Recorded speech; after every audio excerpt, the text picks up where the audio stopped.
Siliguri corridor 60 kilometre দৈর্ঘ্য আর 22 kilometre প্রস্থের এই জায়গাটি ভারতের চিকেন নেক নামে পরিচিত। ভারতের লাইফলাইন খ্যাত এই করিডোরে নিরাপত্তা শঙ্কা দেখা দিলে মূল ভারতের সঙ্গে উত্তর পূর্ব ভারতের সব ধরনের যোগাযোগ বিচ্ছিন্ন হয়ে যাবে। এই করিডোরের পশ্চিম ঘেঁষে বাংলাদেশের অবস্থান। করিডোর থেকে লালমনিরহাট বিমান ঘাঁটির দূরত্ব 160 কিলোমিটার আর সীমান্ত থেকে মাত্র 12 কিলোমিটার। লালমনিরহাট বিমান ঘাঁটি থেকে শিলিগুড়ি করিডোরে পৌঁছাতে 2 মিনিটেরও কম সময় লাগবে। এখানেই ভয় ভারতের।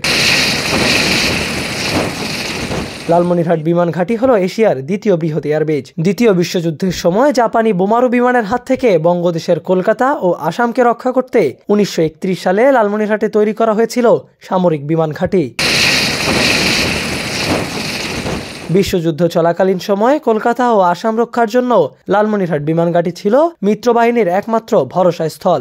14 আগস্ট 1945 খ্রিস্টাব্দে যুদ্ধ শেষ হওয়ার পর মিত্রবাহিনীর সৈন্যরা দেশে ফিরতে শুরু করে।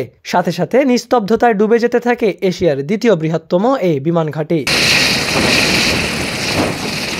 এত বড় একটি বিমান ঘাঁটিতে ফের বিমান চলাচল শুরু করলে ভারত শিলিগুড়ি করিডোর ও 7 সিস্টার্স নিয়ে চাপে পড়ে যাবে।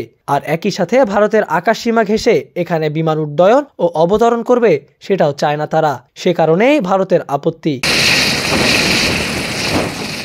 যদিও এই ঘাঁটিতে 1958 সালে একবার বিমান চলাচল শুরু হয়েছিল, তখন লালমনিরহাট ঢাকা বিমান ভাড়া ছিল 45 টাকা। সে সময় লোকসানে পড়ে কিছুদিনের মধ্যে বন্ধ হয়ে যায় এই রুট।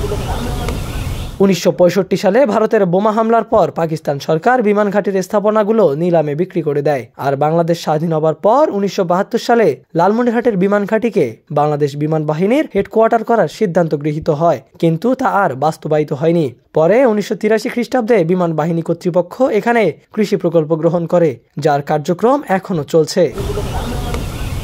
এরপর 1996, 2011, 2019 সালে মোট 3 বার এই বিমানবন্দর চালুর প্রক্রিয়া শুরু হলেও অজানা কারণে আর সামনে এগোয়নি। তবে সিভিল এভিয়েশন অথরিটির পরিকল্পনায় 2030 সালের মধ্যে মোট 8টি বিমানবন্দর চালুর তালিকায় এই এয়ারবেসটির নাম আছে।